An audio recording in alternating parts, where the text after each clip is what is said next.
Varicose veins తో బాధపడుతున్నారా? మన ఏవిస్ హాస్పిటల్లో 4500 రూపాయల లేజర్ స్కానింగ్ ఉచితం. నమస్కారం. ఈ రోజు నుంచి కార్తీక మాసం ప్రారంభం అవుతోంది. యథావిధిగా మనం కార్తీక పురాణం చెప్పుకుందాం. అయితే స్కాంద పురాణ అంతర్గతంగా ఉన్న వైష్ణవ ఖండంలోంచి ఈ కార్తీక మాస మహాత్మ్యాన్ని గురించి చెప్పుకుంటాం మనం. రోజుకొక 15 నిమిషాల సమయం వెచ్చించి పూజా విధానానికి ముందో స్నానవిధికి తర్వాతో మీకు ఎప్పుడు అవకాశం ఉంటే అప్పుడు ఆన్ చేసుకుని వినటమే. ఈ కార్తీక మాసంలో స్నానము, పూజ, దానము, దీపము ఎంత విశేషమైన ఫలితాన్ని ఇస్తాయో పురాణ శ్రవణం కూడా అంతే విశేషమైన ఫలితాన్ని ఇస్తుందని చెప్పబడుతుంది. కుదిరిందా అన్నీ చేసి దాంతోపాటు పురాణం కూడా విందాం. కుదరలేదా ఏమీ చేయలేకపోయినా పురాణ శ్రవణం చేసినా కూడా తత్సమానమైన ఫలితాన్ని ఈ విన్నవాళ్ళు పొందుతారని చెప్పబడింది. మేము ఈ అవకాశాన్ని బట్టి కార్తీక పురాణాన్ని వినేటువంటి సమయాన్ని తీసుకోండి. అయితే దీన్ని సింపుల్గా తేలికగానే వెళ్ళిపోతుంది. ఎలా మొదలుపెట్టారు దీన్ని చూద్దాం. శుక్లాంబరధరం విష్ణుం శశివర్ణం చతుర్భుజం ప్రసన్నవదనం ధ్యాయేత్ సర్వ విఘ్నోపశాంతయే. ఈ 30 రోజులు ఏ విఘ్నాలు లేకుండా మనం కార్తీక వ్రత మహాత్మ్యాన్ని వినాలని భగవంతుడిని ప్రార్థిస్తూ మొదలు పెడతాం. నైమిషారణ్యంలో సత్రయాగ దీక్షితులైనటువంటి శౌనకాది మహామునీశ్వరులు ఒకప్పుడు నిఖిల పురాణవేత్త అయినటువంటి సూత మహర్షితోటి ఇలా అడిగారట. ఈ నైమిషారణ్యంలో పూర్వము ఆ కాలంలో ఎప్పుడు యజ్ఞయాగాదులు జరుగుతూ ఉండేవి. ఏ ఋషులైనా మహర్షులైనా యాగం చేయాలన్న సంకల్పం వస్తే నైమిషారణ్యంలో చాలా వెసులుబాటుగా ఉంటుందని అక్కడికి వెళ్ళి అక్కడే యాగాలు యజ్ఞాలు చేసుకునేవారట. శౌనకుడు మొదలైనటువంటి చాలామంది మహర్షులు కలిసి సత్రయాగాలు అవి నిర్వహించేవాళ్ళు. ఈ సత్రయాగం ఏంటంటే 10 సంవత్సరాలు నిర్వహించబడేది. పొద్దున యాగం చేసుకుంటారు, తర్వాత ఎవరి దారిని వాళ్ళ తపస్సులు, సాయంకాల విధులు నిర్వహించుకోవటము ఇట్లా జరిగేది. ఆ ప్రాంతానికి ఎవరైనా మంత్రవేత్తలు కానీ, ఋషులు కానీ, లేదా ఇలా పురాణ ప్రవచనకర్తలు కానీ ఎవరైనా వచ్చినప్పుడు వీళ్ళందరూ చేరి మహావినయంతో అయ్యా మాకేదైనా మంచి మాటలు చెప్పండి అని ఓ పక్కన యాగవిధి నిర్వహిస్తూనే రకరకాల విషయాలు పురాణాలు అవి వినేవాళ్ళు. ఇప్పుడు ఈ సూత మహాముని ఏంటంటే సమస్తమైన పురాణాలు తెలిసినవాడు. పెద్దవాళ్ళ దగ్గర నుంచి విని ఆ విన్నదాన్ని ఇంకొకళ్ళకి చెప్పగలిగేటువంటి వినయాన్ని అవలంబించే పద్ధతి కలిగినవాడు. ఆయన వచ్చినప్పుడు శౌనకుడు మొదలైనటువంటి ఋషులంతా ఇలా అడిగారు. ఓ సూత మహాముని, జనక మహారాజుకు వశిష్ఠ మహాముని చెప్పినటువంటి కార్తీక మహాత్మ్యాన్ని సవిస్తరంగా మేము వినగోరుతున్నాము. కాబట్టి ఆ కార్తీక మహాత్మ్యాన్ని మాకు వివరించండి అని సవినయంగా ప్రార్థించారట. అప్పుడు సూతుడు ఇలా చెప్పారు. ఓ శౌనకాది సమస్త మునీశ్వరులారా వినండి. ఈ కార్తీక మహాత్మ్యము పూర్వము వశిష్ఠ మహాముని జనక రాజర్షికి తెలియజేశాడు. దీనిని వినడం వల్ల సమస్త సంపదలు ప్రాప్తిస్తాయి. దీన్ని విన్నవాడు జనన మరణ రూపమైనటువంటి సంసార బంధాన్ని తెంచుకుని మోక్షాన్ని పొందుతారు అని చెప్పారట. తర్వాత ఆ మునులతో ఇంకా చెప్తున్నారు. ఒకానొకప్పుడు దైవవశం చేత సిద్ధాశ్రమానికి పోతున్నటువంటి వశిష్ఠ మహాముని జనక రాజర్షి గృహానికి చేరాడు. మిథిలా నగరానికి వెళ్ళారనమాట. అంతటా జనక మహారాజు వచ్చినటువంటి బ్రహ్మర్షి వశిష్ఠుల వారిని చూసి సింహాసనం మీద నుంచి చకచకా దిగొచ్చేసి అనేకానేక నమస్కారాలు చేసి సంతోషంతో పులకిత శరీరుడై అర్ఘ్యపాద్యాదులతోటి ఆయన్ని పూజించి ఆయన పాదోదకాన్ని తన శిరస్సు మీద ధరించి బంగారపు ఆసనాన్ని వేయించి వికసించిన తామర పువ్వుల వంటి కన్నులు కనవాడు, సమస్త జంతువుల యందు దయగలిగినవాడు, అంతరింద్రియ బాహ్యేంద్రియ నిగ్రహము కలిగినవాడు, సదాచారవంతుడు, బాలసూర్య సమాన కాంతి కలిగినవాడు, సమస్త సుగుణ సంపన్నుడు, సాక్షాత్తు బ్రహ్మదేవుని కుమారుడైనటువంటి వశిష్ఠ మహామునితోటి భక్తిగా ఇలా అన్నాడు. ఈ లక్షణాలన్నీ వశిష్ఠుల వారు అండి. వశిష్ఠుల వారు బ్రహ్మ యొక్క మానసపుత్రుడిగా చెప్పబడతారు. ఆయన బ్రహ్మర్షి. ఎన్నో తరాల వెంబడి సూర్యవంశపు రాజులకి కులగురువుగా ఉన్నాడు. రాముల వారి కులగురువు వశిష్ఠుల వారినే చెప్పుకుంటాం. రాముల వారికి వశిష్ఠుల వారికి జరిగినటువంటి సంవాదాన్ని యోగ వాసిష్టం పేరుతోటి చాలా ప్రత్యేకమైన గ్రంథం అది. అలా అంత మహనీయుడు అనమాట, చాలా గొప్పవాడు. ఆయనతో ఇలా భక్తిగా అడిగాడు. ఓ బ్రాహ్మణోత్తమ, మీ దర్శనం వలన నేను ధన్యుణ్ణి అయ్యాను. నేను చేయదగిన పుణ్యం ఇంకా ఏమీ లేదు. ఇప్పుడు మా పితరులు కూడా ధన్యత చెందారు. నేను మిమ్మల్ని చూడడం వల్ల మా పితృదేవతలు కూడా తృప్తి పొందారు. మహాత్ముల యొక్క దర్శనము సంసారులకు దుర్లభము. కాబట్టి ఇప్పుడు మీరు మా ఇంటికి రావడం వల్లే నాకు మంచి రోజులు వచ్చాయని నేను భావిస్తున్నాను అని రాజు ఎంతో సంతోషంగా పలికాడు. ఇలా అనేసరికల్లా జనకరాజర్షి మాటలు విన్న వశిష్ఠ మహాముని వికసించిన మొహంతో దయగలిగిన వాడే సంతోషంగా చిరునవ్వులు నవ్వుతూ రాజుతోటి ఇట్లా అన్నాడట, ఓ రాజోత్తమ, నీకు క్షేమం అగుగాక. నేను మా ఆశ్రమానికి పోతున్నాను. రేపు మా ఇంటి వద్ద యజ్ఞము జరగవలెను. దానికి ఇప్పుడు అవసరమైన ద్రవ్యం సమకూర్చడానికి నీవే అర్హుడవు అని చెప్పాడు. చెప్పేసరికల్లా రాజుగారు అన్నాడు, మునీశ్వర, యజ్ఞానికి చాలా ద్రవ్యం ఎంత కావాలంటే అంత నేను సమకూరుస్తాను. కానీ ఎవరైతే వింటారో వాళ్ళ పాపాలని పోగొట్టేటువంటి ధర్మరహస్యాలని నీ దగ్గర నుంచి నేను వినాలనుకుంటున్నాను. నీకు తెలియని ధర్మరహస్యాలు లేవు కాబట్టి అధిక ఫలితాన్ని ఇచ్చేటువంటి సూక్ష్మమైన ధర్మాన్ని తెలియజేయమన్నాడు. సాధారణంగా అందరికీ అదే కావాలండి. సూక్ష్మంలో జరిగిపోవాలి, మనకి సూక్ష్మంలో మోక్షం కావాలి. చాలా పెద్దవి చేయలేకపోతాం, సమయము ఉండదు, శక్తి సరిపోదు, అర్హత కూడా ఉండాలి. అంత పెద్దవి కాకుండా ఏదైనా చిన్నది చేసినా కూడా ధర్మ మార్గ అవలంబన సులువుగా ఉండేలాగా చెప్పమని సాధారణ సంసారులందరూ అడిగేదే ఈ జనకరాజర్షి కూడా అడిగారు. అడిగితే ఇంకా అడుగుతున్నారనమాట. ఈ కార్తీక మాసాన్ని గురించే ప్రశ్న ఉంది ఆయనకి. కార్తీక మాసము సమస్త మాసముల కంటే సమస్త ధర్మముల కంటే ఎలా అధికమైనదో నాకు వివరంగా తెలియజేయి, దాని గురించి చెప్పు.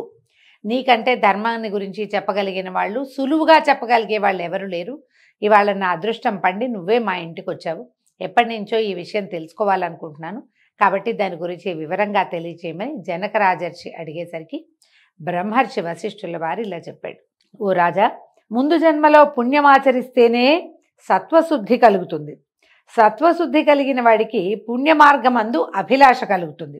కాబట్టి లోకోపకారం కోసం ఇప్పుడు నువ్వు అడిగిన మాట చాలా బాగుంది, నీకు ఉపయోగపడుతుంది, ప్రజలకు కూడా ఉపయోగపడుతుంది. వినేవారికి పాపాలు శమింపజేసేదాన్ని నీకు చెప్తాను వినమని ఇలా చెప్పారట. సూర్యుడు తులా సంక్రమణం నందు ఉండగా కార్తీక మాసంలో చేసిన స్నానము, దానము, అర్చనము మొదలైనవి మంచి మనసుతోటి ఏది చేసినా కూడా అక్షయములు అవుతాయని ఋషులు మహర్షులు ఎందరో తెలియజేశారు. కార్తీక వ్రతాన్ని తులా సంక్రమణంగా మొదలుకొని కార్తీక శుక్ల పాడ్యమి నుంచి కానీ ప్రారంభించాలంటే, తులా సంక్రమణం అంటే దీనికి ముందు, కార్తీకానికి ముందున్నటువంటి ఆశ్వేజ మాసంలో ఇంచుమించు పౌర్ణమికి అటు ఇటుగా కాస్త దగ్గరగా సూర్య సంక్రమణం జరుగుతుంది.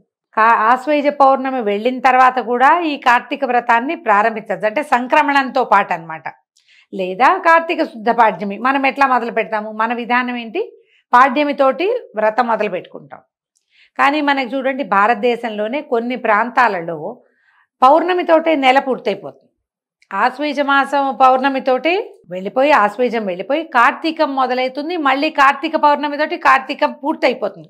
కొన్ని చోట్ల ఆ విధానం ఉంటుంది. వీరు చెప్తున్నారు అంటే మన భారతదేశం తాలూకు 2 ప్రాంతాల వారికి ఉపయోగపడేలాగా అయితే మీరు అప్పుడైనా మొదలు పెట్టుకోవచ్చు, లేకపోతే ఇప్పుడైనా, ఇప్పుడు మనం మొదలు పెట్టేలాంటి విధానంలో. మనకి సౌత్ ఇండియా అంతా అంటే దక్షిణ భారతదేశం అంతా కూడా, అంతా కాదు మన ప్రాంతం ముఖ్యంగా తెలుగు వారికి ఏంటంటే ఈ అమావాస్య వెళ్ళగానే నెల మొదలవుతుంది. ఇలాగైనా చెప్తున్నారు, కార్తీక శుద్ధ పాడ్యం నుంచి కానీ మీరు ఈ వ్రతాన్ని ప్రారంభించుకోవాలి. ఆరంభమందు ఏం చెప్పుకోవాలట, సంకల్పం ఏం చెప్పాలో చెప్తున్నారు. ఓ దామోదర, నేను కార్తీక వ్రతాన్ని ఆరంభించుతున్నాను, దానిని నిర్విఘ్నంగా పూర్తి చేయము అనే సంకల్పం చేసి కార్తీక స్నానాలు ఆరంభించాలి.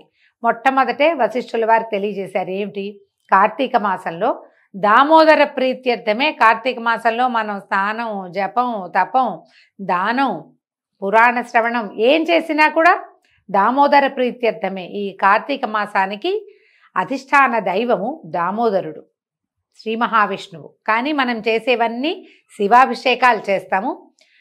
విష్ణు ప్రీత్యర్థం శివాభిషేకం చేస్తున్నామని చెప్పుకోమంటున్నారు. కార్తీక మాసంలో సూర్యోదయ సమయమునందు కావేరీ నది యందు స్నానం చేసిన వారికి మహాఫలితం కలుగుతుంది.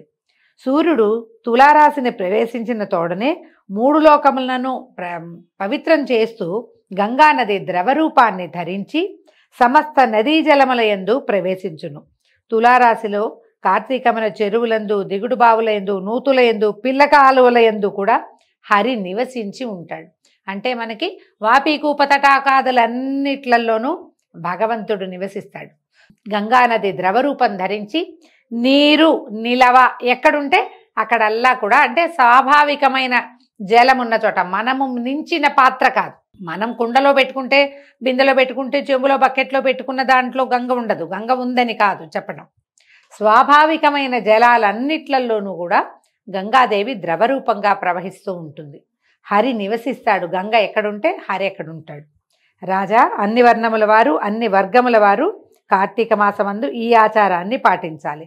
బ్రాహ్మణుడైన వాడు కార్తీక మాసమందు గంగకు పోయి నమస్కరించి హరిని ధ్యానించి కాళ్ళు చేతులు కడుక్కొని ఆచమనం చేసి శుద్ధుడై మంత్రముల చేత భైరవుని అనుజ్ఞను పొంది మొలలోతు జలమందు స్నానం చేయాలి. ముందు నడుం వరకే నీళ్ళల్లో దిగి స్నానం చేయాలట.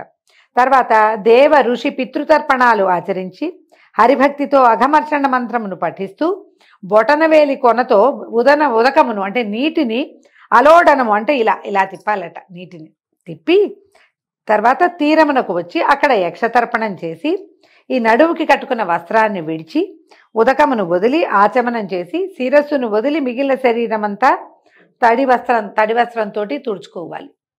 తడిబట్టతోటే ఒళ్ళు తుడుచుకోవాలని చెప్తున్నారు. ఇది పురాణంలో ఇలా చెప్పబడిందండి. మొలలోతు స్నానం అంటే కంఠదగ్న మెడ అని చెప్పటం లేదు. విధానాన్ని బట్టి మన ప్రాంతాల వారీగా పెద్దలు ఎలా చెప్తారో మనం ఆ ప్రకారం చేయొచ్చు. పురాణంలో మాత్రమే ఈ వాక్యాలు చెప్పబడ్డాయి.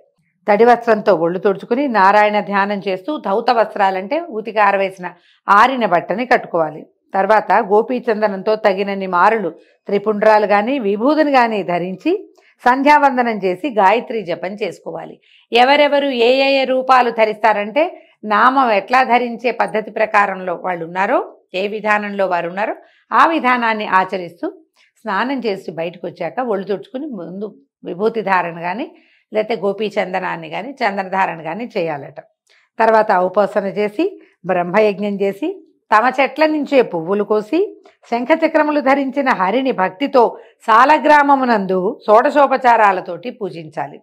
తర్వాత కార్తీక పురాణాన్ని పఠించి లేదా విని ఇంటికి వెళ్ళి భక్తితో దేవతార్చన చేసుకుని తర్వాత వైశ్వదేవాన్ని వాళ్ళ ఇంట్లో యజ్ఞం చేసే పద్ధతి ఉన్నవాళ్ళు యజ్ఞాన్ని చేసుకుని భోజనం చేసి ఆచమనం చేసిన తర్వాత పురాణ కాలక్షేపం చేయాలి. సాయంకాలం కాగానే ఇతర కార్యకలాపాలన్నింటినీ ఆపేసి విష్ణువాలయమునందు కానీ శివాలయమునందు కానీ తన శక్తి కొలది దీపములను పెట్టి భక్ష్యభోజ్యాదులతోటి స్వామిని పూజించి వాక్శుద్ధితో విష్ణు స్తోత్రమును కానీ శివస్తోత్రములను కానీ పఠించి నమస్కారములు అర్పించవలెను. కార్తీక మాసమందు ఎవరు ఈ ప్రకారం భక్తితో చేయుదురో వారు పునరావృత్తి రహితమైన వైకుంఠమును పొందుదురు. కార్తీక వ్రతం ఆచరించిన ఎడల పూర్వజన్మార్జితములైనటువంటి ఈ జన్మలో అయినా ఆర్జించినవైనా కూడా సమస్త పాపములు నశించును. బ్రాహ్మణుడు కానీ క్షత్రియుడు కానీ వైశ్యుడు కానీ శూద్రుడు కానీ ఋషీశ్వరుడు సన్యాసి కానీ స్త్రీలు కానీ భక్తి శ్రద్ధలతో కార్తీక వ్రతాన్ని చేసిన ఎడల వారికి పునర్జన్మ ఉండదు. ఎవరు కార్తీక వ్రతాన్ని ఆచరించిన వాడిని చూసి సంతోషిస్తారో అతడు ఆ దినమందు ఆచరించిన పాతకము నశించును, ఇందు సందేహము లేదు. ఇది విధానంగా చెప్పబడిందండి. ఎవరైనా కార్తీకంలో పొద్దున్నే ఉదయమే సూర్యాస్తమయాత్ పూర్వమే స్నానం చేయటం, విష్ణువార్చనో లేకపోతే శివార్చనో విధి విధానంగా చేసుకోవటం, అవకాశాన్ని బట్టి ఒక పూట ఉపవాసమా నక్తమా మనం ఏ ఉపవాస విధిని పెట్టుకుంటామో ఆ విధిని ఆచరించటం. ఇందులో పురాణ కాలక్షేపం చేయాలి, మంచి మాటలు వినాలంటే ఇతరత్ర తగాదాలకి గొడవలకి వెళ్ళకూడదు. దూషణాలు తిరస్కారాదులు చేయకూడదు. ఎవరైనా కేకలేయటం, తిట్టడము, అరవటము, తిరస్కరించటము, గొడవలకి దిగటము అలాంటివి చేయకూడదు. సాధ్యమైనంత శాంత చిత్తులుగా ఉండి ఈ కార్తీక పురాణాన్ని గనక ఈరోజు ఏ భాగం చదవాలని చెప్పబడిందో ఆ భాగాన్ని చదివినా వినినా కూడా అద్భుతమైన ఫలితాన్ని లభిస్తూ ఉంటుంది. ఎవరైనా సరే లభించి వీళ్ళకి ఇవాళ ఫలితమే కాకుండా మోక్షాన్ని కూడా పొందుతారు, పునర్జన్మ లేనిటువంటి జీవితాన్ని పొందుతారు. ఇక మళ్ళీ మనం పుట్టక్కర్లేదు. జనన మరణ చక్రంలోంచి వైదొలగి మనం ముక్తి మార్గాన్ని పొందుతామని చెప్పబడింది. ఈ రోజుతోటి మొదటి రోజు పారాయణ పూర్తయిందండి. రేపు ఉదయం రెండో రోజు పారాయణతో మళ్ళీ కలుసుకుందాం. నమస్కారం.